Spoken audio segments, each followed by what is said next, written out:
This program is presented by University of California Television. Like what you learn? Visit our website or follow us on Facebook and Twitter to keep up with the latest UCTV programs.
All right, we're going to start so we can get you guys out of here and Josh can get back to LA. So Josh Jacobs is here with us today. He is the global CEO of Accuen Media. I just want to say about Josh, you get to my point or you get to the point I am in my career right now, I can kind of pick and choose who I want to work with to some extent, to a large extent, and I love working with Josh. We're on a board together. We're on Invoca's board, which is Ring Revenue. Jason Spivak, some of you guys are familiar with Jason. It's really just been great for me to sit on a board with Josh and learn. I always walk out of the meeting learning from him. He sees the world through a very different set of eyes than I do, and his insights are fantastic. So when I asked him to speak, I knew it was a little bit of a burden. He's literally travels all over the world. He was just telling me that he was in New York, or sorry, he was in London and in Hong Kong in the same week, which may sound incredibly glamorous. I can tell you it's incredibly painful. It is like our version of hell on this planet. It's not fun at all.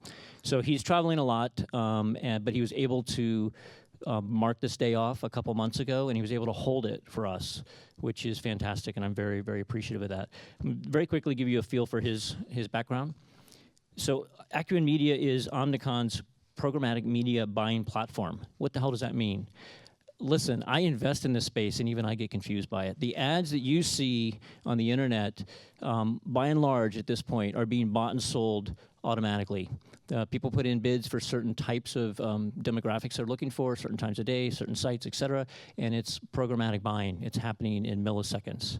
And Josh is one of the leaders in that space. It's a growing space. It's really followed the same evolution that stocks have followed. So you know how stocks on Wall Street are traded primarily by computers?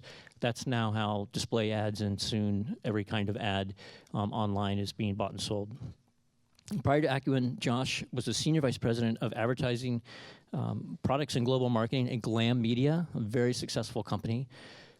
Before he joined Glam, he was Yahoo's VP and General Manager of Marketing Technology, where he did a number of things, including headed up their publisher network, display partnership program. He was also the General Manager of Right Media Exchange, so wore a lot of hats there at Yahoo. Before Yahoo, he was president of a privately held software company called Accuen, which we were just talking about before class. The product is still out there. It's still delivering a lot of value. Searching on the desktop, making search easier on your desktop. He was a senior executive at several early internet media startup companies before Accuen, including Big Step, where he was a co-founder. I think we'll probably hear a little bit about Big Step. He began his career as a software engineer, where he led development teams for several award-winning consumer products, including NetObject's Fusion product.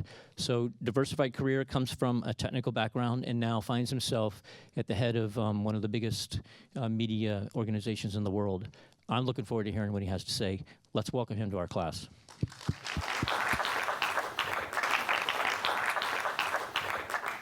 Well, first of all, thanks. I appreciate everyone coming out to listen tonight and appreciate the invitation. It's the best description I've ever heard of what I do. I usually just say I'm the creepy guy that follows you around the internet. So we'll keep it simple from there. So I didn't really know what to do when John asked me to present. I had a very, very weird career. As he said, I was a software engineer for a long time. Background's pretty strange. And as I was thinking about it, what became sort of the most interesting thing to me to talk about was I've actually, despite all the sort of glowing accolades, had a lot of different setbacks all the way along the way. And I thought it would be a lot more interesting to sort of get up and tell the story of, what are sort of some of the things that have happened to me along the way that have got me to the place that I'm at today, which means I fly around the world and sit in way too many cities. The sort of starting point here, I think, and I started with this because I think everybody who's in this class or who's in here for extra credit, if you're taking an entrepreneurship class, you're at least thinking about, on some level, I want to do something different. I don't want to just go get that job at the law firm and work my way up the ladder for the next 40 years and get to be partner eventually, and hopefully then I can play golf. You're presumably, there's an idea out there that maybe I can do something a little bit different in my career, and I was definitely that kid.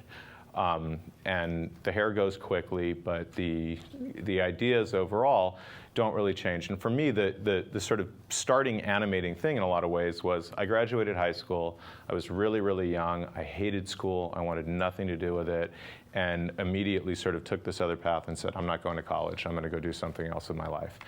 And I got a huge job as a delivery driver for an art store, and off I went to go begin my career. And I got really, really lucky in a variety of different ways. But the guy who ran the art store liked me, thought I was smart, and started giving me opportunities to take on more stuff. And I ended up managing the store after a couple of years.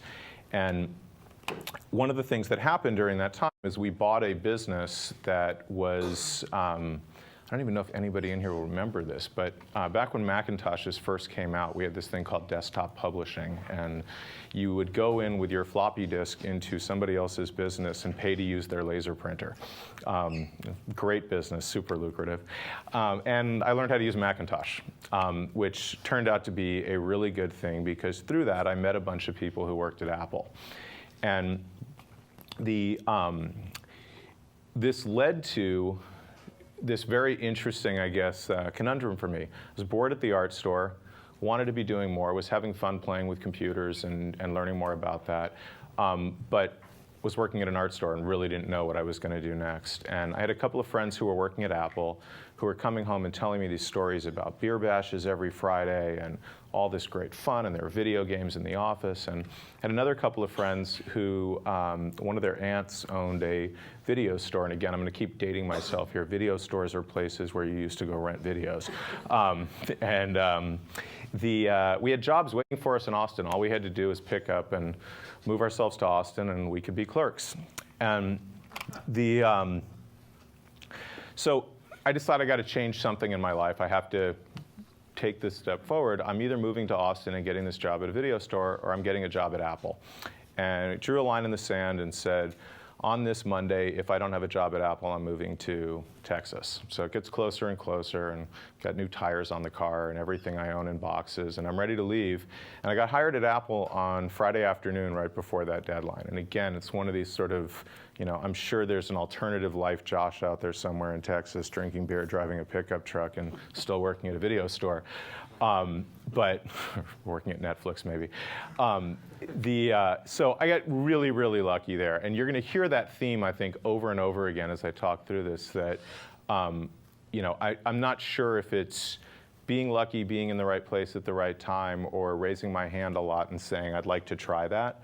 But throughout the whole early part of my career, there's sort of story after story of getting lucky, getting into a situation where I had an opportunity to do way more than I was qualified to do, and sort of trying to take advantage of that opportunity. So I started learning a whole bunch of things. This is the first inkjet printer that shipped with TrueType. Again, I'm going to just keep coming with the things you've never heard of. But back in the day, it was actually $5,000 to buy a printer that could print out text that looked good. And this was the first printer that could print type for a few $100s. And I worked on this at Apple. I was the lowest level QA engineer in the world, and what that basically meant is I sat in a room full of every single model of computer that Apple had ever come out with every software program you can imagine, and pressed print. all day long, and then looked at the paper that came out of the printer and said, does this look like what it's supposed to look like? And if not, tried to figure out why the hell the printer wasn't printing what was on the screen, and wrote up bugs into our database and the rest of this. So it was a very glamorous job.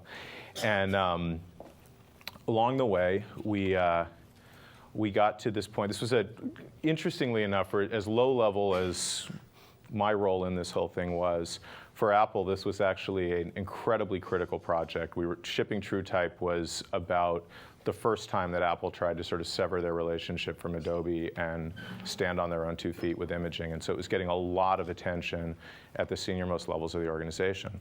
So we'd planned to ship this thing on a worldwide basis, which meant that you had to manufacture floppy disks with the software, and you had to get stuff into boxes, and you had to build all the printers, and you had to position them around the world so that it was available on day one, and all the rest. It's a fairly complicated thing to actually ship 100,000 or 1 million units all over the globe. So 2 weeks before we're supposed to go on sale, we find this pretty brutal bug. And basically what this does is it crashes your computer and you lose all your work, and it's not a good thing. So we get whisked off to Cupertino, to the big meeting room where all of the very senior folks who run software are, and we give this little report, and we explain, like, we're screwed. There's a bug, we can't ship this. And Sheila Brady, who's running the operating system at Apple at the time, says, well, we have to start duplicating disks tomorrow in order to be able to make the manufacturing round. And my boss is sitting there in the room with me, and I actually still had the dreadlocks, barefoot, and all the rest of it. I have no idea why they brought me to this meeting, but my boss says, well, every time we do a new release of the software, we have to have 2 weeks to do a full test cycle on it, so there's no way we can make this thing tomorrow. And they're going back and forth, and it's this really, really stupid, we have to ship, we need 2 weeks, we have to ship, we need 2 weeks. And there's no sort of end in sight. And at some point I raised my hand and I said, I've been working all day with the engineers on this. We have a fix. I've tested it. I know where the fix is. I think it's pretty innocuous. What if we took a chance, started duplicating disks with the fix in it? We'll stay up all weekend, try to accelerate the test pass, get it done as quickly as we possibly can. Worst case scenario, we're out a whole bunch of floppy disks. Best case scenario, we make the launch date. And Sheila jumps all over this, right? Someone just bailed her out, basically, and it was the QA guy who bailed her out, no less. So she's thrilled. And my boss sits there all quietly, and we leave the building. We go back. I stay up all weekend testing the software. And meanwhile, my boss is back in his cube banging out these flame emails to anybody who will listen about how Sheila had crammed this down our throat, and nobody respects QA, and on and on and on. And it was the strangest thing in the world to me. And it was really one of the very first lessons that I got in working in the corporate world, was that, not maybe surprising, but it really was to me, that I didn't get how we didn't all want the same thing. That we all had an apple on our paycheck. We all should be trying to do the best thing for the company. This seemed like a practical solution that was a good thing, and it was terrible. It was the worst thing that I could have done for my organization, because for my organization, it somehow made us look less powerful because we couldn't stop the train in finding a bug. So it was really, really eye-opening to me that, just doing the right thing, showing up, being good, rowing in the right direction, whatever sort of metaphor you want to use, wasn't always going to be the best thing for my career. And it was a hard lesson to learn. But then I left Apple and I went to a company called Go. And how many people have iPads? Okay. That is a pen computer from 1992. You see the bezel on that is probably the size of the whole iPad today. You could write on these things and they'd recognize your handwriting and whatever else. And so Go made the first consumer-oriented pen operating system that predated Palm and all of the other kind of PDAs today. And they were these big, gigantic, clunky computers. And it was a really interesting startup with some of the most amazing talent in the Valley at the time. And I ran into a second lesson working there. I'm still doing QA, only now instead of printing things out, I'm sitting here writing words on the screen and seeing if it can recognize them and and all the rest. And we have to do a huge demo for a bunch of investors. And the software doesn't work. There's, this early days. But Robert, the guy here that you see, who's our VP of engineering, is going to have to get up in front of this room full of investors and give this presentation and show them that our idea works. So I get assigned to write the script for his demo, which effectively means figure out some path to show some aspect of this thing that won't crash when he goes to demo it. So, okay, that's fine. So I write a little script and I start QAing it and find where it crashes and bring the engineers over and we fix bugs and whatever. And I'm working on this thing around the clock. And the morning of the big presentation rolls around, and I get up at 4 o'clock in the morning, and I drove up there early, and I had 3 of those bricks in my bag, so I could make sure if one was broken, another one would be able to work. And we get up there, and Robert does this thing. I pull him aside beforehand, and literally say, if you deviate from my script by an inch, you're dead, right? The software will not work. So he gets through the demo. Whole thing goes perfectly, doesn't crash. I haven't slept in 3 days. All I want to do is go home and go to sleep. And I'm sitting there, I'm like wearing, jeans and a t-shirt and all bedraggled. Everybody else in the room is wearing suits, big high-power finance guys. And I'm walking out of the room, and Bill Campbell, who's our CEO, grabs me, pulls me over into this group of investors that are sitting there talking, and he says, this is the guy that made the whole thing happen. And, you just destroyed. I've been telling that story.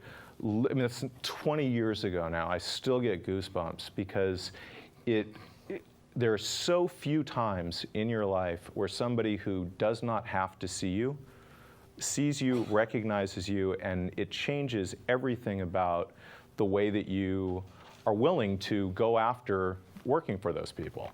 And you think about Scott at Apple, the guy who basically acted like, we'd had this thing crammed down our throats, and Scott ended up coming to me for a job a few years later, and I didn't hire him because Scott was an awful human being who didn't want to do the bare minimum that it took to go make the company happen.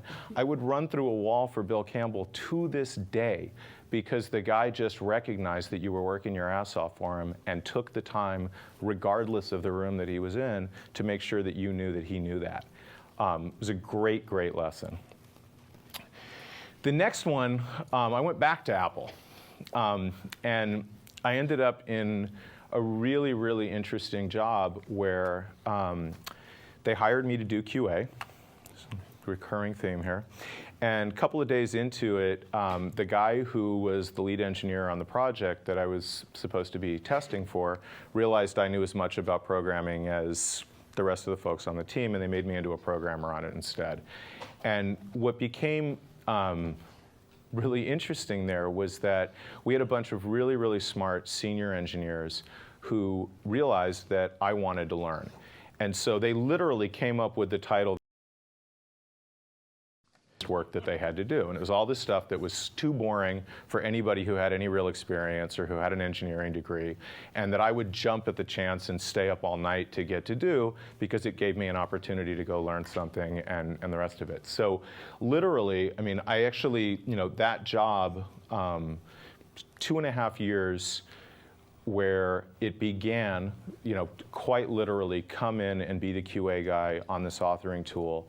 At the end of the 2.5 years, I was leading a team designing a new version of the operating system, and it was entirely because of the fact that these guys kept giving me more rope to hang myself with.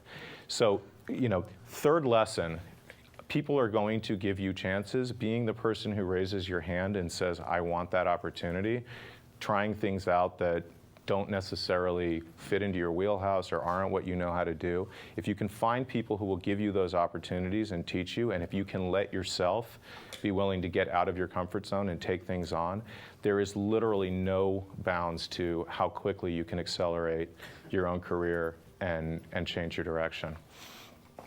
And this was all great for me, right? I've gone from the guy who hits print to I'm managing big teams of engineers, we're working on operating systems, life is great. And then I got the next lesson. Also really, really tough. Working at a company called Black Diamond, we're a consulting company, we write software for people.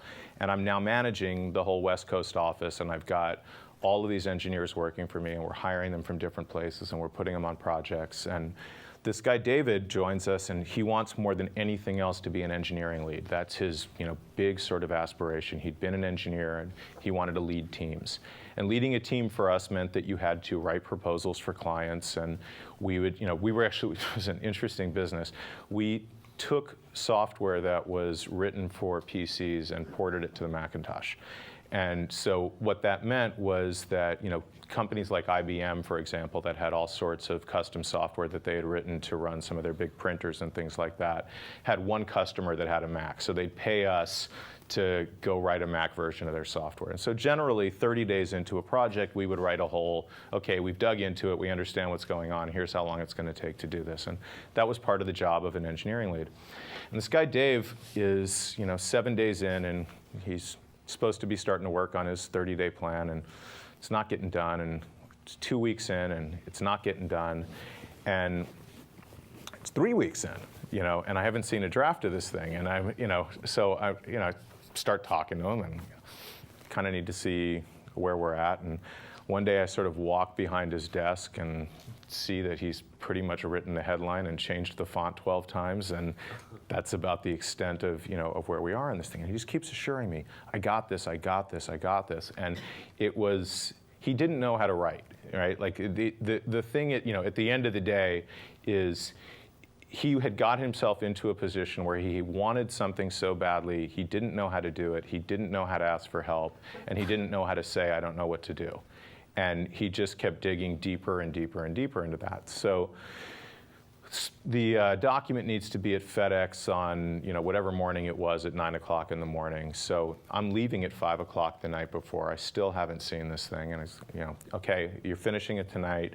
Email it to me. I'm going to get up at 4 o'clock in the morning. I'll do my proofread, do my edits on it, and I'll drive it over to FedEx. So I get up at 4 o'clock in the morning, and there's the title page sitting in my inbox with the 14 changed fonts and absolutely nothing else in this document. And long story short, we came in, we wrote something, we got it out the door. Certainly wasn't our finest hour or the best piece of work that we'd ever produced. And this guy comes in, the next day, and first of all, he wants to then work on the document, and we're just like, just go sit over there. We'll talk to you later. But he, then we sat down with him afterwards, and we had this whole long talk about you need to communicate. It's okay to say I can't do something. It's not okay to leave the whole team in the lurch like this, et cetera, et cetera. And we're giving you another chance. We know this is really important to you. The guy had been my friend, like I knew him from before. And 2 weeks later, with the next deadline looming, he walks into the office one day and says, I don't think you guys are ever going to trust me again, so I quit. I'm not giving you any notice, and good luck. Also fascinating, one of the hardest things that, again, that I had to go through sort of early on in my career, and there was another sort of lesson, I think, in this whole thing, right? That I see this guy who looks a lot like me. He's ambitious. He's trying to take on something new that he hasn't done before. And all I want to do is see the guy succeed. And he's failing all over the place, and he's taking down everybody else with him. And I had no idea how to manage that at all. I had no idea how to deal with anybody who wasn't exactly like me. And I think it's another one of the really, really important things that you sort of start learning early on in this whole thing, that especially, and it's especially true of entrepreneurial type people, if you're used to being a superstar, if you're used to getting it the first time, if you're the person who turns in their homework without having to do a ton of work on it themselves, or the guy who leaves early at the end of class because you already got it and read the chapter, whatever, it's incredibly, incredibly difficult when you find yourself in a situation where it's not about managing yourself to do that, but now you're dealing with people who don't learn the same way that you do and don't work the same way that you do and may have the same ambitions and desires as you do, but don't have the ability to just knock it out the way that you have. And it was, I still feel bad about it, and I still don't know what I would have done differently other than give him the opportunity. But it was an incredibly hard early challenge for me to figure out, how do I manage people who don't have the same sort of natural ability to move stuff forward. And so I'm doing all this learning, and I find myself at this company called NetObjects. And hated it. I don't know how else to put it. Like, I just, I was miserable. And it's the biggest job, that I've ever had. I'm running this huge team. I'm responsible for all Macintosh products that are coming out of this place. And, I even really like a bunch of my coworkers and the rest.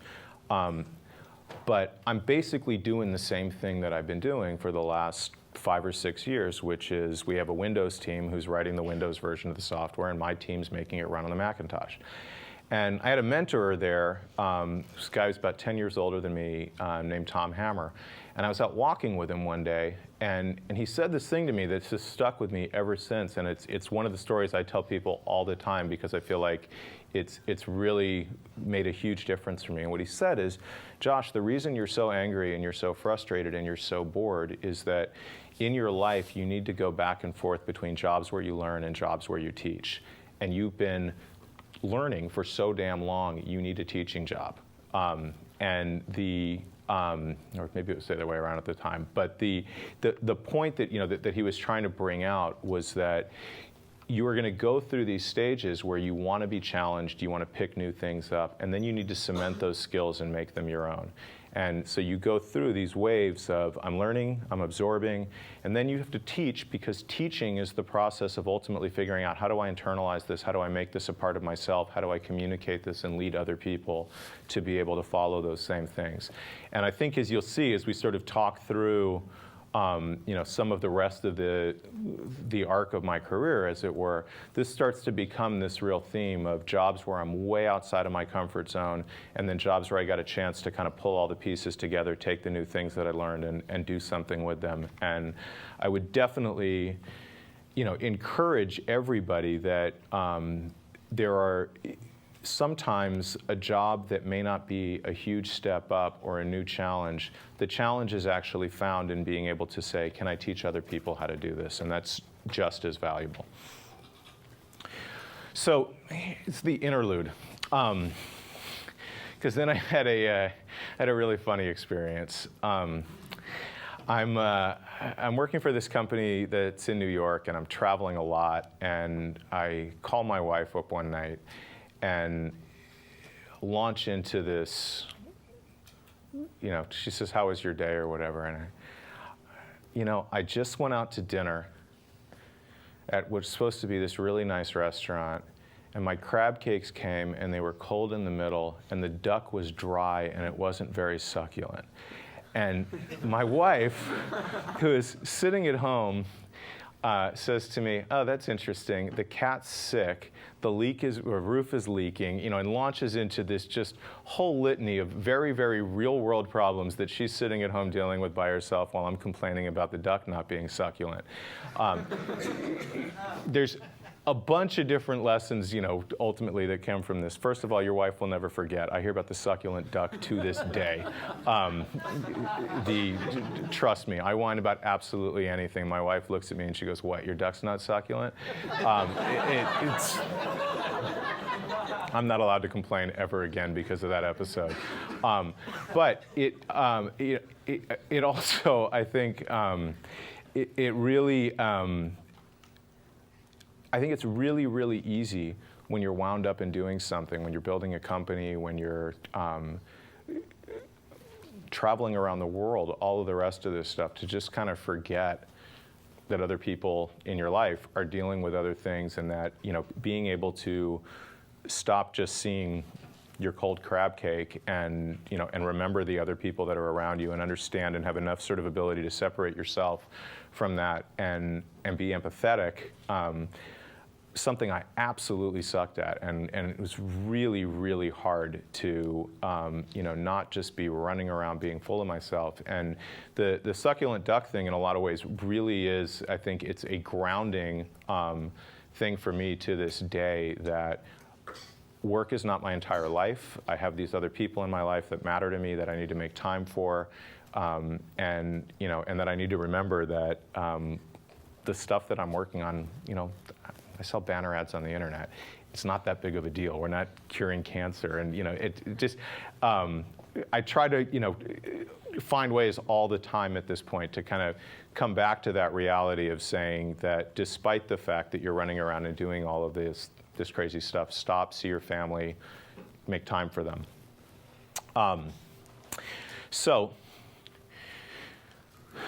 I got my first real chance. So I'm going to back up for a second. So when I moved down to Silicon Valley, got the job at Apple originally, the whole idea was we were going to go start our own company. Me and my friends, we're just fired up. We grew up with stories about Steve and Steve at Apple and the HP people and the rest of it, and we just we wanted to go start companies. And we realized one night, sitting around drinking beers and talking about the company that we wanted to start, that none of us knew how to start a company. And so, I think we should have taken an entrepreneurship class, but there were no books about how to raise money. There were, it was none of this stuff. We just sort of had this idea. And somehow, that epiphany became, well, let's all move to the Valley, get jobs at Apple, and they'll teach us how to start companies, and then we'll be able to start companies at some point. So we did, and we all moved down there, and then Big Step came along. And Big Step was the first company that I co-founded. I had 4 other co-founders. And this is late 90s, when sort of the first phase of internet companies and all of the good and bad that goes along with that. And so we started this company, and I was the chief technology officer. And we had a pretty amazing little run. We ended up raising almost $75 million. We built a software platform that let small business owners build their first websites and do e-commerce and online marketing and the rest of this, and built and architected this huge software system for it. How many people in the room, if any, software people in any way, shape, or form, CS majors or anything else? So I'll tell you a funny story, and everybody else can just not listen to it, but it's amusing. When we launched this little website in 1999, we did a deal with Sun Microsystems, who gave us $2.5 million worth of server hardware, which was delivered out in front of our building in flatbed trucks. And it's not that long ago, it's 15 years ago. It took $2.5 million worth of hardware and a couple of flatbed trucks to launch a website back then that we could put a couple of 100,000 customers onto, right? Now, you got a team of 11 people who launched Instagram and are, running however many trillions of pictures every single, day through that 15 years later. We're still rubbing sticks together back then. So I've got a bunch of things I want to talk about Big Step, because I feel like this was my dream, right? I'm almost 30 years old. I wanted to start a company more badly than anything else. I wanted to be a founder, and here I am. I'm a founder. I've got these great guys that we started this company with, and we go out to dinner every couple of weeks and have founders dinner or whatever else. And we start realizing that Andrew, who was our CEO, is not sharing everything with us. And all 5 of us will go to dinner, and he's kind of 4 + 1, and he's off in meetings that we're not in, and on and on. And it got to be this incredibly, incredibly contentious thing for us.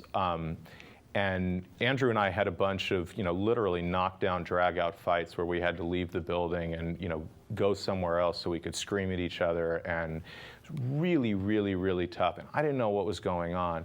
I just, I sort of felt like he was big-timing the rest of us because he was the CEO and the rest of us were his co-founders, and just had no idea what was going on with that. And we'll come back to that at some point.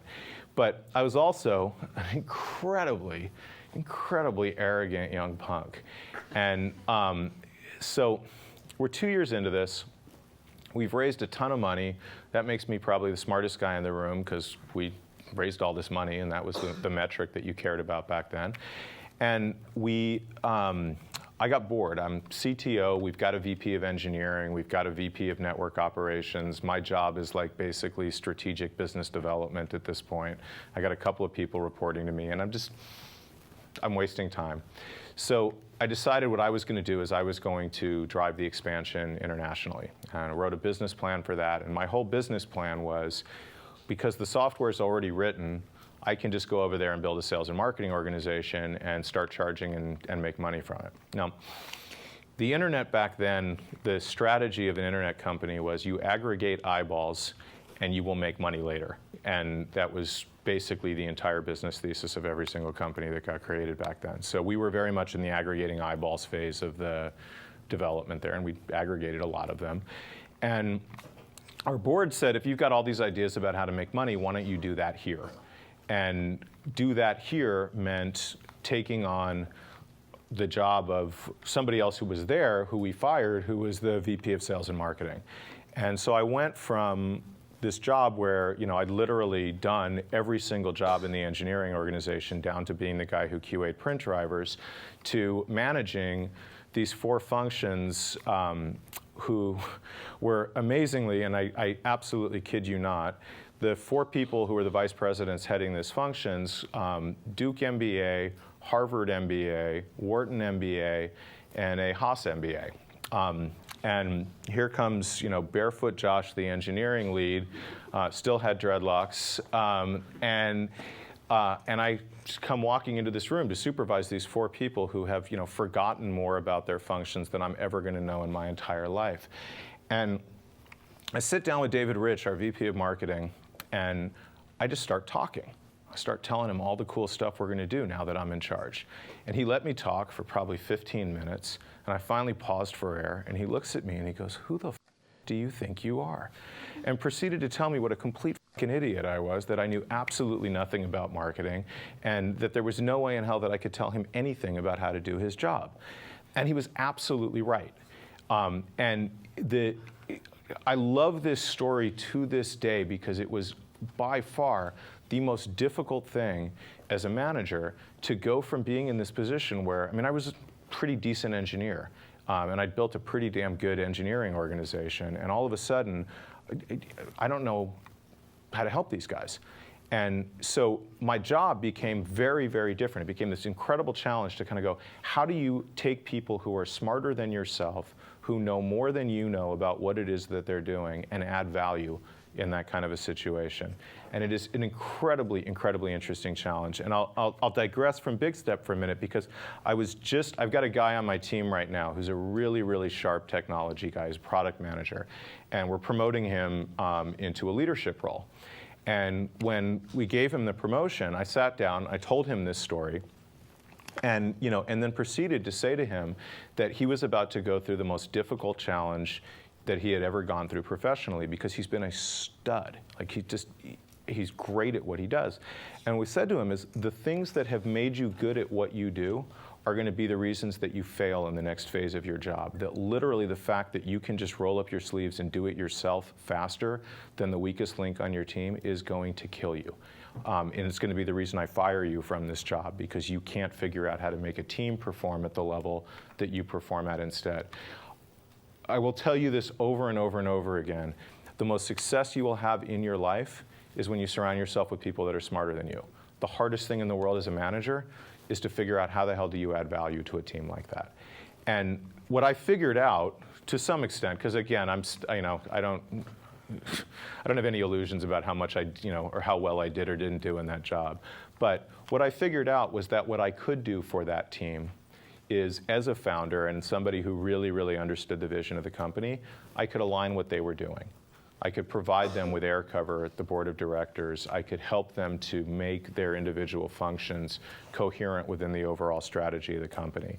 And I could give them a voice at the board of directors and management team level that they hadn't had under their previous manager, and use that to get the sales and marketing function better aligned with the engineering function. And so it became a really, really different job where I was much more facilitating the skills of these other people and much less worried about what my individual contributions were to that. And that was really, really difficult. Another shame. Then AOL offered to buy us. And I don't know what the answer to this one is either, but I think if somebody offers you $250 million and you're aggregating eyeballs and have no plan to make money, you should take the $250 million. We didn't. And I remember the dinner where we all sat around and did our personal math and decided that we needed to $350 million before we could sell to AOL. So we sold it for 30 a couple of years later, but after raising 75. So you can do the math on how well I made out on that deal. Just a couple of other things, though, that I will talk about, because that process of going through a company that had grown really, really quickly, spending other people's money and offering free services. In 2000, the whole internet business kind of hit this wall, and we went from VCs throwing money at people who were aggregating more eyeballs to everyone saying you need a business model, and you need a business model overnight, and you need to get to profitability. And so I got to lead the charge to try to make Big Step profitable and to ultimately figure out how to make money. And there are a couple of, I think really, really interesting things that happen in that, both good and bad, that are things that, that I think are important to think about from a leadership perspective. The first was we had 500,000 signed up customers on this platform, and we need to get them to start paying us money now. And we did something really smart that, again, I think everybody, regardless of whether you're in a technology field, a math field, or any other field of management, you can learn a lot from. We had built a data warehouse. And so we had an ability to do really, really detailed analysis of those 500,000 customers and figure out who was actually getting any value out of the platform. And sadly, for our prospects, we were able to narrow that group down to a very small number of those 500,000 people who should actually be paying us because they really were getting benefits where there was an ROI to paying us money for using our software. And so we ended up focusing on 30,000 people out of the 500 that we were convinced we could get to pay us. And we put a billing system in place to do that, et cetera. And the boiler room ended up being a big conference room on one of our empty floors. We decided that what we were going to do as a company is we were going to call all 30,000 of those people and ask for their business.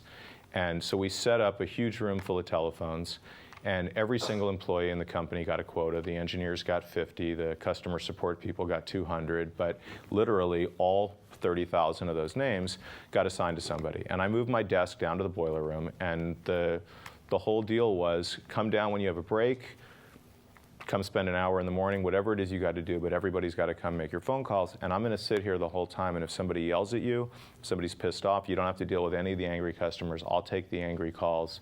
You can dump all that off to me, but everyone's going to go and make these phone calls. And we did it. And we did it as a team, and we made it to profitability making phone calls and asking people for their business. And again, I think the things that I took away from that, one was that turning a huge problem into a mission for the whole company and not just saying, well, that's sales and marketing's problem. The sales guys have to go find the money. But making it into a team endeavor was really huge.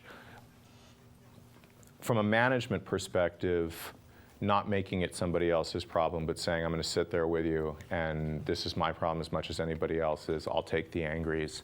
I won't ask you to do something I won't do myself, was also really critical. Our people showed up, and they made the phone calls, and they believed in it, and it really did make a huge difference. And we still had to fire a whole bunch of them. And that is, without a doubt, the thing I've ever had to do in my life. So I told you I was going to talk about some of the hard parts and the sad parts. Firing your friends that you built a company with is awful. I had to fire one of my co-founders who is, to this day, one of my best friends. But I had to sit down with him and say, we have to let you go. We can't keep you. We can't make it to profitability with you on payroll. And a whole bunch of other people. And one of the things about founding a company, and I think it's different than just being a manager at a company, and I think you should take it as seriously as a manager in a company as you will as a founder, but there's almost no way that the two come close. When you hire somebody, there's generally a family behind them, there's rent behind them, there's kids, there's their dreams and aspirations, there's the job they didn't take to come work for you, et cetera. It is the worst thing in the world. So what can you learn from that? Always be successful so that you never have to fire people. That's basically the, no. I don't even know exactly what you can learn from that other than certainly what I took away from it later. I have stayed up till 4 o'clock in the morning in the middle of vacations negotiating term sheets with venture capitalists to make sure that I could make payroll. I take incredibly seriously every single job offer that I give to people because I think all the time about, do I want to fire this person? Do I want to have to go through with that? And if not, then I'm not going to make that offer to them. The way that we run Accuen today, we set a financial plan for the year. We take a lower number down from that, and we manage our operating expenses to that lower number. And we do that until such time as me and the rest of my leadership team feel so confident that we're tracking to the higher number that we're willing to commit the resources behind that. And I do that more than anything else because I think it's incredibly unfair to people when you're their boss or when you're their founder or when you're their leader. I think offering somebody a job requires a greater commitment to that than I'm taking a chance here with somebody else's life. So be thoughtful about that, I guess, as you become managers. I don't know what else I can say about it other than it really sucks to fire people, and it never stops sucking. And the last one here, fear also becomes a really, really profound issue. So when you found a company, this is your baby, and you're 2-3 years into this thing. You've got all these people around you. It's really, really hard for that not to become sort of the heart and soul of your identity, and for you to feel like I've put everything that I am into this thing. And Big Step was definitely that for me. I mean, it was it's my dream from childhood, and we weren't making it. We were sort of watching this company that we had built fire our friends and trying really hard to get enough subscription revenue to be able to, to keep the lights on. And well, maybe we can get it down to where we can run it at 100 people, or maybe it'll be 80 people, et cetera. And the phone rang, and we had a partnership. I probably shouldn't name names here. We had a partnership with a very, very large internet company that offered to do a deal with us that required us to do something to help them out that was fairly unethical. And it seems so easy in hindsight, to look at that and say, that was the stupidest thing ever, of course we shouldn't have done it. And I can tell you that at the time, first of all, the feeling that I had to save the company, that I couldn't go through another layoff, was unbelievably top of mind for me. This company had also screwed us really, really badly. Like, we'd done this huge deal with them. We'd given them tens of millions of dollars as part of that deal. And this was like our way to get some of that back. And that really weighed on it. It was like part of the reason that we're going down is we don't have the cash that we gave to these guys that they didn't deliver on. And here's a way to kind of undo that. And at the end of the day, what I had to do is say I was a customer for another one of their products and backdate an invoice by 2 days. It wasn't that big of a deal, and I could save my company. So I did it. And when the FBI called me 3-4 years later, and I spent all my retirement money paying a former U.S. attorney to defend me and get me immunity, and testified in front of a grand jury to send these other guys to jail for it, I felt really stupid about it after the fact. And again, what's the lesson here? This was my baby, and I really would have done anything to save it. And fear makes you do really, really stupid, screwed up things. And I'm going to get to some other ones, but I think, maybe the only lesson in this whole thing is that at the end of the day, it's a company. And they really matter, and it's an amazing experience. And at the end of the day, it's a company, and you can't lose yourself and your integrity and your ethics over trying to save a company, because at the end of the day, it's just a company and you have to still walk away from it. So, staring my prison cell in the eyes and trying to figure out what to do next. We wound the company down to about 35, 40 people, got enough subscription revenue up that we were able to operate the business profitably and start working on selling it. And we were able to sell it to a larger internet service provider, and got some of the money back for our investors and learned a hell of a lot along the way. And I find myself now, having lived my dream and trying to figure out what am I supposed to do next with my life. And got some really good advice and interesting advice from a couple of our investors. I sort of said, look, I want to be CEO someday. And they all came back to me and said, all right, well, if you want to be CEO, you need to learn sales. And I said, well, but I was VP of sales and marketing. I know sales. They said, no. Sales and marketing in an internet company is a marketing job. You need to go carry a bag. You need to actually go hit a sales quota and go learn what it's like to talk to customers face to face and get them to write you checks. And you have a really interesting skill set because you're an engineer, and every sales organization in the world needs somebody who's technical, who can explain the product, and we can get you into one of our portfolio companies and you can go learn this. Well, okay, so sounds great. I'm 32 years old. I've got a colossal ego despite all of the stupid mistakes that I just made over at Big Step. And I'm VP of sales and marketing. I'm coming off being CTO, and these guys want me to go take a director of solutions engineering job working, on a sales force. And it was one of the best things that I ever did. And I'm gonna, it's interesting because school ended up being this way for me in a lot of ways too, right? That I got this first job at Apple doing QA, and I was making, I think, $15 an hour or something like that, which back when we were riding dinosaurs was actually a lot of money, and felt great. And I just keep moving up this ladder, and at no point had I ever stopped and kind of said, hey, what do I want to do? And one day I look up and I'm making a couple $100,000 a year, and I'm a VP of engineering. And you can't start over. You can't realize, geez, I don't want to be writing code my whole life. I want to be a product manager, or I want to be a marketing person, because those are $40,000 a year jobs, and you start all the way over again at the bottom. It's really, really tough. So Big Step was great for me in that it let me make that move from the top of the engineering ladder, fairly high over on the sales and marketing ladder, and pick up some of those skills.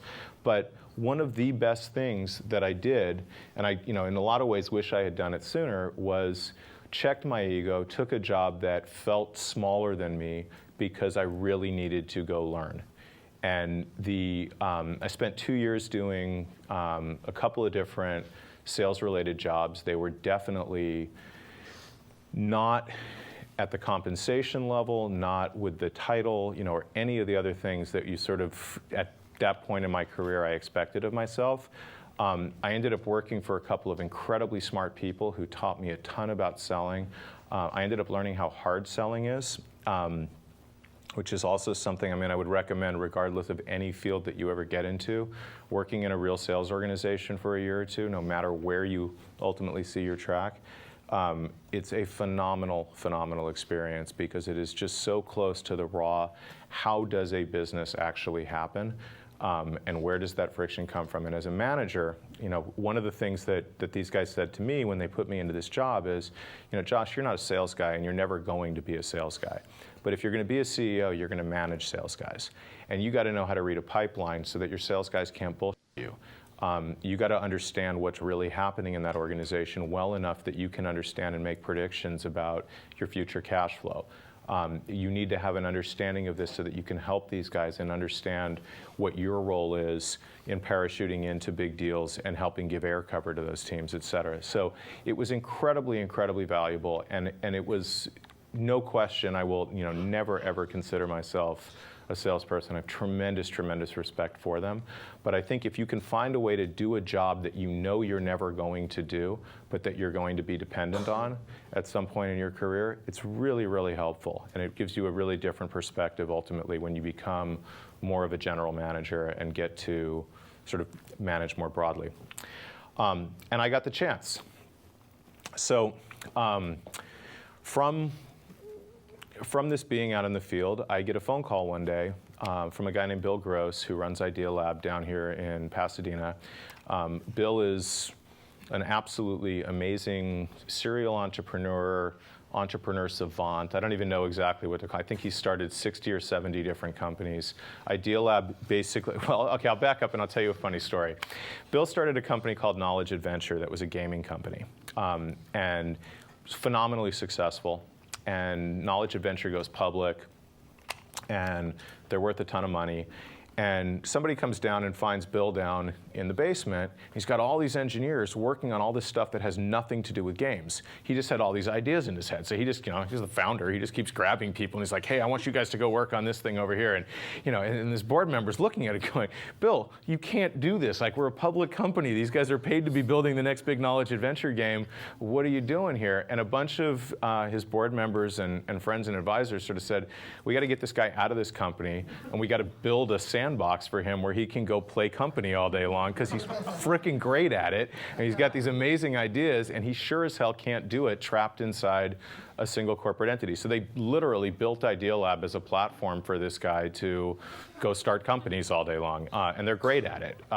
And one of the things that they do that I'm eternally grateful for is they hire people like me to be first-time CEOs, and it's a training wheel environment to some extent. There's like all this stuff that's done for you as part of that framework that allows you to sort of focus on your product and how do you go to market and the core things instead of how do I pick a payroll provider, how do I set up a health plan, how do I close the books every month, and really, really useful.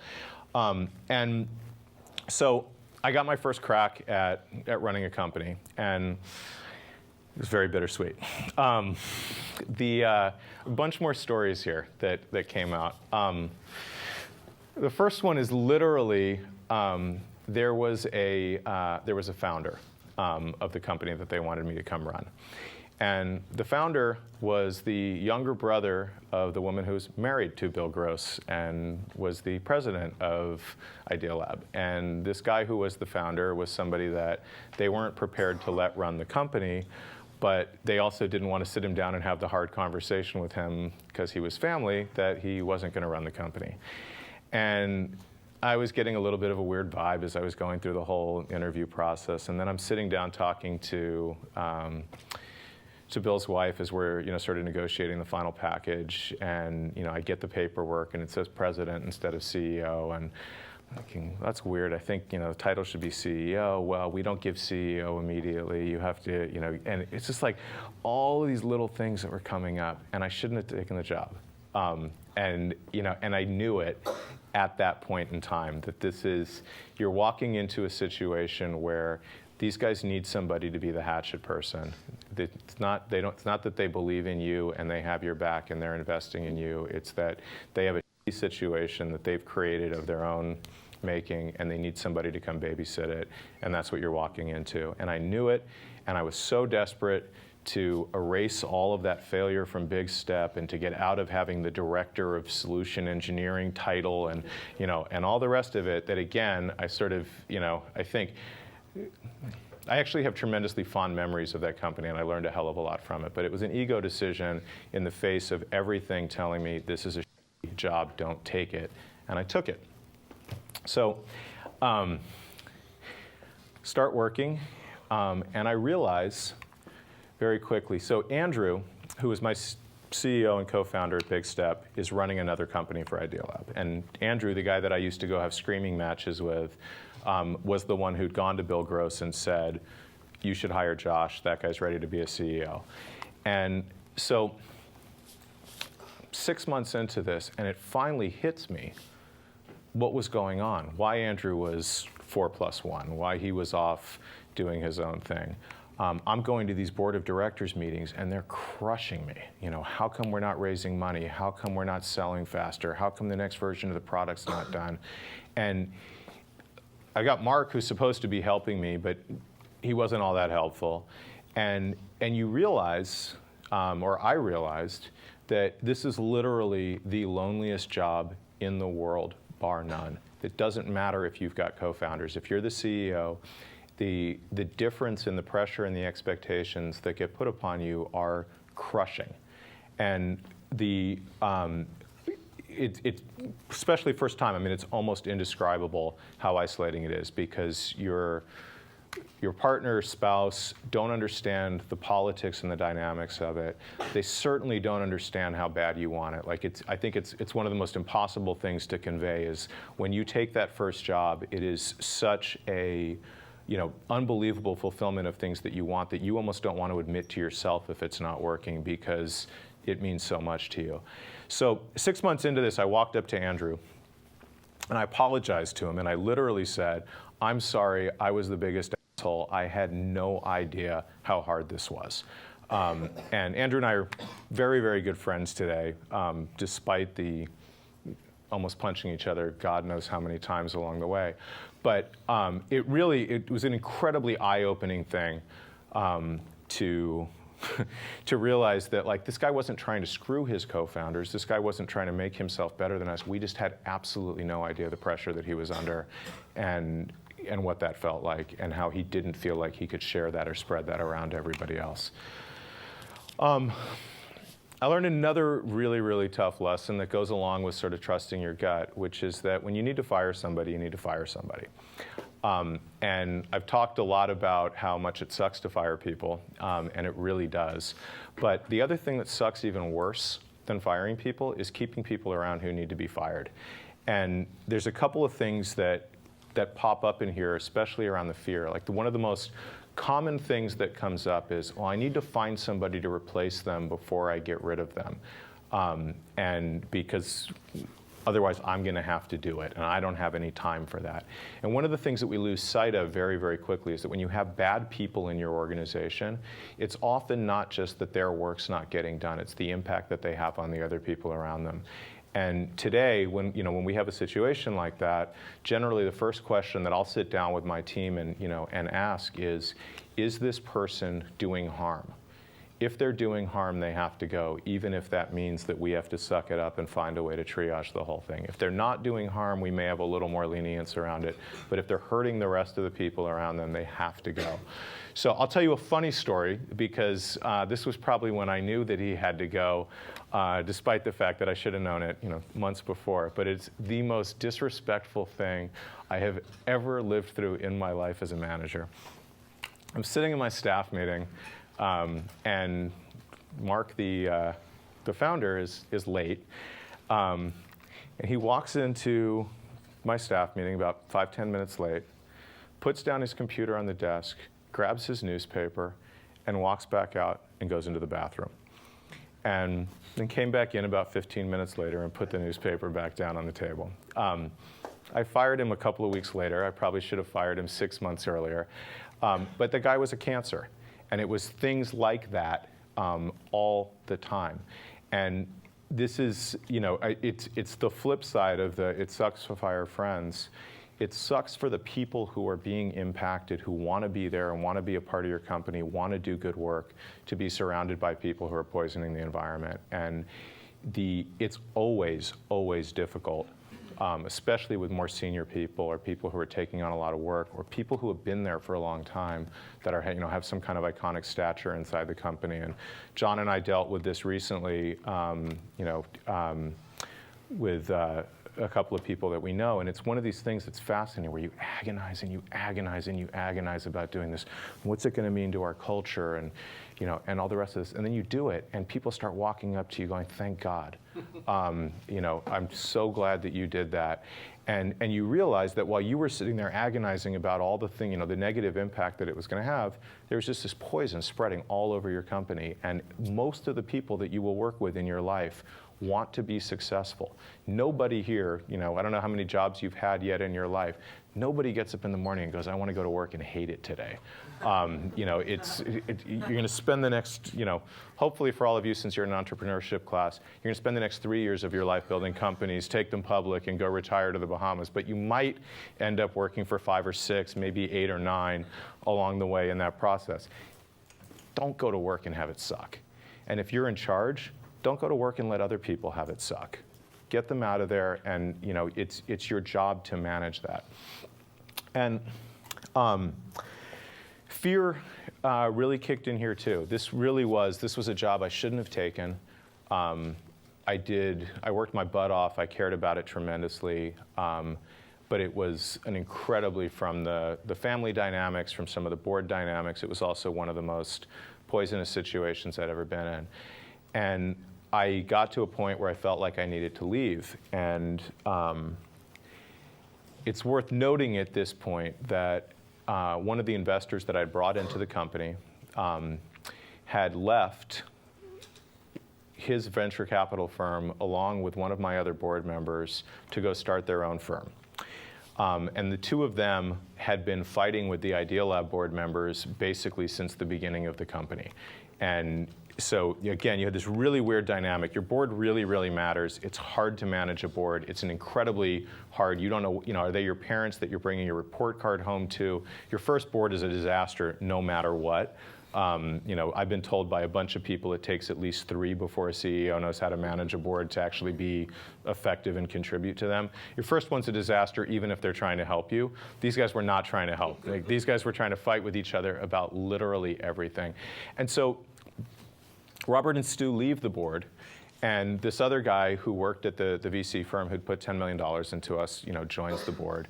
And so I don't have any of the guys who invested in me involved in this thing anymore. I have this awful, awful environment.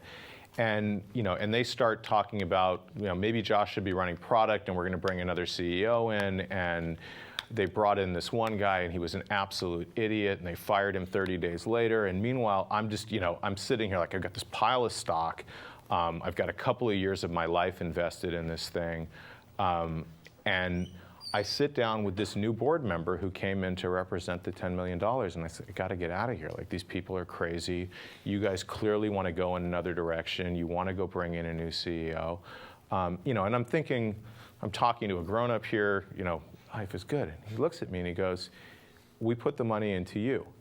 You leave and you're never going to work in this town again. And so now what do? I hate my job. And I hate my investors. I hate my board member. Every other week, there's some new person coming through interviewing that they're just rubbing in my face that now we're going to make you work for this person. Now we're going to make you, I'm being insulted constantly in every possible way that you can imagine. I'm literally breaking out in hives, like I'm physically falling apart. I don't know what to do. And all I know is I've spent my entire life wanting to be the CEO of a company, wanting to raise money from venture capitalists, wanting to go build companies. It has turned to absolute shit. And here's the one guy from Silicon Valley up on Sand Hill Road saying to me, if you quit, we'll make sure that you never get to work at another company again.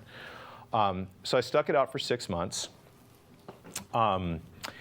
We went through 3 different CEOs that they brought in to supervise me. At the end of that, I finally came in and I said, do your worst. I quit. I'm leaving. And they were pretty bad about it, but I left. And slowly but surely, the hives went away. I didn't have any hair left at this point, but at least I was just kind of free. And I ended up doing a couple of interesting things. I helped a friend of mine called me up and he said, I know these 2 guys and they're trying to start this company. They don't know what the hell they're doing, but they're ex-Procter & Gamble guys. They're really smart. They know this space, but they don't know how to set up a company. And the last thing in the world that I wanted was a full-time job at this point. But I started doing their weekly brainstorm phone call with them. And then Emra, who was living in Cincinnati working at P&G, picked up and he flew out to California. And they raised a little bit of money, and it was getting a little more serious and a little more serious. And I spent what's probably the most fun 6 months of my life in some ways, helping Emra out. I didn't want his job. I didn't want to run his company. I just wanted to help this guy get this company off the ground and sort of rediscover I mean, I don't even think I thought of it that way at the time. It was just more like, okay, I got a little bit of money coming in from consulting with these guys, and I don't have to go to work for anybody, and I don't have to go like ask for a CEO job and find out that I'm never going to work in this town again, right? So it was a nice little place to go be in denial, probably more than anything else. But what was really cool about it was that Emre was just like this incredibly gracious guy who wanted to go start this company. I had now done everything there was to do in a company and had no ego about it for the first time in my life. Idealab and X1 beat every semblance of an ego out of me over the course of those couple of years. And so I set up the payroll system one day. I hired the engineering manager the next day. I brought bagels for the engineers, whatever it was that sort of needed to be done. And it was just an extra set of hands for him. And I spent 6 months doing that, helping him out, coaching him through the second round of funding that he raised. Interestingly enough, from the same people who told me I would never work in this town again, put $10 million into them. And they're called Total Beauty. They're thriving. It's a great site if you're into beauty products and beauty supplies. They're a great site. And it was kind of what I needed to, to wash that out of my system and go on to what became sort of the next chapter in this whole thing. And I'm almost done here, so I'll just I'll point out a couple of sort of interesting things that I learned. Facebook has these posters up all over their building, and there's if you go Google. This is a weird thing to say. If you Google Facebook poster, you will find a bunch of these sort of interesting posters that they have up there. But they've got a bunch of this kind of wall art that it comes from this. And fundamentally, what I can tell you is, so at this point, whatever I was, 35, 36 years old, and you sort of realize I've been making all of these decisions in my life largely from this place of fear, right? Like fear of failing and not becoming the CEO, fear of letting my company disappear, fear that I would never work in this town again, fear that my talent wasn't there, fear that people wouldn't follow me, all of those other kind of things. And you kept sort of looking back and going, Jesus, I keep making these stupid ass decisions and getting myself into these awful places. And every single time I can trace it back to this notion of, I have this notion of who it is that I want to be, and I'm so terrified that I'm not that person that I'm going to get myself into yet another stupid situation to prove that I'm not that person. This is ridiculous. Let's go try to live life a little bit differently. So I went to Yahoo, and Yahoo was like every other big company in a lot of ways. Just like the team at Apple that didn't want to ship the printer for whatever reason, I got to Yahoo and I found all these people who were really, really comfortable in some ways with the idea that we didn't know how to make a decision about anything. And I came in there, very much I think with this new breath of fresh air around the idea that I'm not afraid anymore, and that I'm going to be able to, whatever happens, bounce back. And so there was a moment, I think, for me where I sat in this meeting, and my title is VP of something and whatever else, and we're talking about something, and I said, okay, well, let's do blah, blah, blah. And somebody sitting in the room said, well, are we allowed to make that decision? And this is very much what it was like at Yahoo at the time. And I just sort of said, you know what? They write me a paycheck. My title says VP on it. Yes, I'm allowed to make that decision. Let's do it. And they're either going to fire me or we're going to get some shit done. And either one of those is okay with me. What's not okay with me is sitting here and not doing something. So let's go. And the most liberating thing in the world. And it is absolutely like, it has changed since then for me, absolutely everything about the way that I approach work. And I'd be lying if I said I don't have an ego, that I don't have fears, that I don't worry about whether I'll be successful or not with anything else. But I find myself at least once a month at this point saying, the worst they can do is fire me. And that's not that bad. You actually recover from it. And if you're going to be an entrepreneur, and you're going to go start companies, and if you're going to be somebody who's going to be hyper successful and ambitious and is going to put themselves in a position to be successful, you're going to put yourself in a position to fail. And because you can't be successful without having something to be the counterbalance to that. And so what I can say to you, and it's easy as hell to say when you're, older and further along and you have a Rolodex and, you have means of recovery and whatever else, is to the extent that you can say, the worst thing they can do is fire me, and apply that to your life and say, what I care about is, can I do good work? Can I be around good people? Can I get stuff done? You will be more successful from that. And it will allow you a freedom to not let yourself get into those situations where people are disrespecting you, where people are keeping you from being able to grow, thrive, and learn. And so the last sort of story that I'll hit on is, so I worked at Yahoo for a couple of years. I ran a big piece of business for them. I went over to Glam. Glam is a company, as John said, that is now a pretty huge global company. It's getting ready to go public next year. Learned a tremendous amount there as well. And then I got the opportunity to go be a CEO again. And Omnicom, which is the parent company of Accuen, called me up, and I had this really nice convergence of, I now knew all this stuff about marketing from Yahoo and Glam, and I had this whole enterprise software background, and marketing is becoming data and technology, and the agencies really need people with that skill set, and wholly happy convergence, right? And I've got like bosses who want me to be there and the rest of it. And I stumbled upon this book that Pete Carroll wrote, and it's a little cheesy to bring up a football coach and his book in a meeting like this, but Pete's book was really, really interesting to me because for those of you who don't know his story, incredibly successful assistant coach, wins Super Bowls with the 49ers, gets the chance to go be the head coach in New England, is absolutely abysmal at it, gets run out of town on a rail and fired, and thinks he's never going to work again. And he got his shot at the brass ring or whatever, and he blew it. And his book begins by talking about getting fired by the Patriots. And for those that don't follow football or don't care, I mean, he goes on to become the head coach at USC, take USC on this 10-year odyssey of winning that is really, really unparalleled.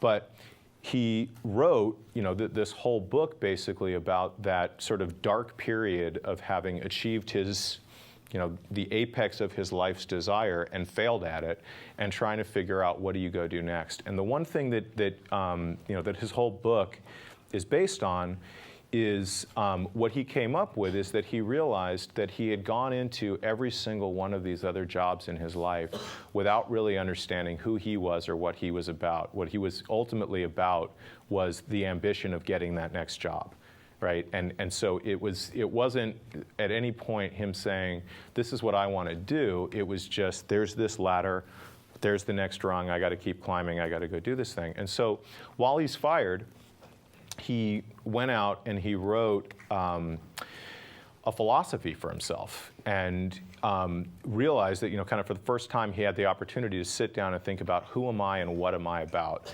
And I read that right before I took the job at Accuen, and it was interesting for me because I felt like I knew how his story ended, and I was sort of going into that next chapter of kind of, okay, are you going to be able to go make it happen this time?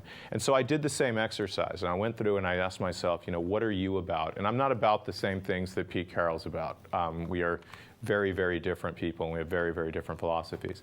But there were a couple of things that were really, really important to me that I felt like I had learned over the course of this whole thing. And I said to myself, okay, so any new company that I'm going to go be the leader of, these are the things that I want to be, I want our company to stand for. One of them, for example, is I really, really care about SMART. And the word SMART does not show up in Pete Carroll's football book, I guarantee it. However, it is, for us at Accuen, one of the things, and I talked about this literally the first time I talked to the whole company, is I want people, when somebody in the industry, anywhere, inside the company, outside the company, says Accuen, I want the first thing that comes to people's mind is, those guys are smart. And so let's think about how do we make that part of our culture. Let's think about how do we make that part of how we communicate. And we've done more. Agencies are notorious for not training people, for example. We invest more and we spend more time training not only our employees, but all the other employees in the agency. I think I've trained more of them from my little 60-person company than the entire rest of the organization has in the last couple of years. And we just, it's like it becomes this thing where you start saying at every single touch point with us, how can we bring that philosophy to life? And as a leader, you have the opportunity. It doesn't just the CEO who gets to have that philosophy. You get to have that philosophy in how you approach your work, in how you approach your colleagues, in how you approach your customers, in how you approach your vendors and your competition and everything else. And I wish I'd read it earlier. And I recommend it to everybody, despite the fact that, I'm really not that much of a football guy, but I do really recommend that you think about it and that you take the time as you go out and approach the world to think about what are the couple of things that I really value that I want to make sure I don't lose along the way. And I lost every single one of them along the way. I mean, I cannot tell you, sitting there waiting for the judge to sign off on my immunity is still the most screwed up morning of my life, bar none. And it came down to, losing sight of that. So really simple, and I'll wrap up here. Mentors matter. The most important things that have happened to me in my life have come because somebody older, smarter, more powerful, whatever else than I was, gave me an opportunity and talked to me and showed me steps that I could take to go make myself better. Seek them out. The best people in the world love the opportunity to spend time with other people and to show them and help them. And those people make a huge, huge difference. Talked lots and lots and lots about failure. Failure, not only does it happen and is a part of life, you learn from it just as much as you do from being successful, possibly even more. But what I've learned from it more than anything else is that the worst places that I've gone to in my life have come from being scared about failing. And, when I was 20 years old, I wanted nothing more than to go start a company. I've been chasing that my entire life. I wanted to be, the CEO and everything else that went along with that. And it knocks you all over the place, wanting something that badly and running into setbacks around that. And I think, if I can impart anything there at all, it's that that's okay. Failing means that you're trying to do something hard. And that's always a good thing. Keep learning. At 33, 34 years old, whatever it was, taking the job in sales, going and doing something completely outside my comfort zone, taking a step back was good. My dad's a college professor, so it's a little bit upsetting to him that he has this son that didn't go to college and doesn't think all that much of it, especially because everybody else in the family are PhDs. It's a little bizarre. But the thing that was interesting is that he enrolled me in classes at the college that he taught at when I was in junior high school. Like I wanted to learn how to make videos, and they had a video production class. So he stuck me in that class. And so it's weird that on one hand, I sort of think of myself as somebody who didn't go to school. And on the other hand, I'm somebody who's taken classes his entire life, whether structured or not structured. When I wanted to learn a new programming language, I went to a junior college and went and did that. And I do think it's really, really important to recognize that be it structured, be it unstructured, learning is something that goes on for the entire course of your life, and that if you open yourself up to it, even if it's just reading Pete Carroll's book, it's a really, really phenomenal part of growing. And it's something that I think as a culture, we tend to screw up, that we think of education as this chapter in our lives that we go through and we get over with. And the best thing I can say I took away from that was that my dad taught me that school was always there and that there was always an opportunity to go learn something new and to take advantage of it. And the last thing I'll end on is people, right? So throughout this whole thing, I keep mentioning people's names, right? Like Tom Hammer, the guy that taught me about learning versus teaching, and Mark, the guy who taught me about not going to the bathroom in the middle of your staff meeting, and all the rest of this. The people that you work with over the course of your life, the good ones, the bad ones, et cetera, are ultimately going to be the people that create the experiences that really, really matter to you. And it is,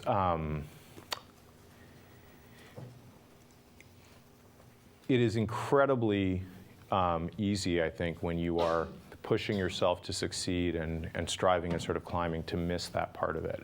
And whether it's not taking the time when you call from the road to realize that your cold duck wasn't the most important thing going on that night, whether it's the not having the ability to see that Andrew is going through this unbelievably difficult thing and you're making it harder on him by putting even more pressure on him instead of looking for ways that you can help, whatever else. Almost everything for me at this point in my life comes back to that, and ultimately as a manager becomes where I manage from. And I'm spending almost all of my time at this point thinking about, how do I understand what other people are going through, and how do I streamline that or make that easier for them, or somehow position something, talk about something, put into context something in a way that this person is going to be able to understand it.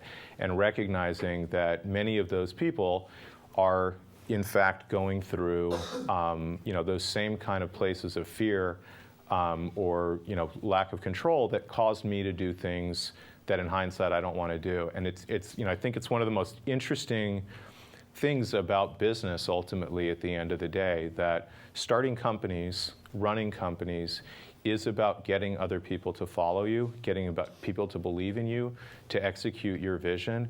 And it's ultimately about getting people who are really, really different from you, who are motivated by different things, who learn in different ways, who execute their tasks in different ways, to work together and to do something as a coherent whole. And you can't do that if you can't see other people, and you can't see their differences, and you can't respect those differences, as opposed to being upset by the fact that they don't do it the way that you do, or as fast as you do, or whatever else. And ultimately, it's those people and those relationships, even the ones that I fired, that I go out drinking with, still to this day, we have reunions, that is what is, at the end of the day, going to be your life and your legacy. And so make the people part of it be the best part. And that's it.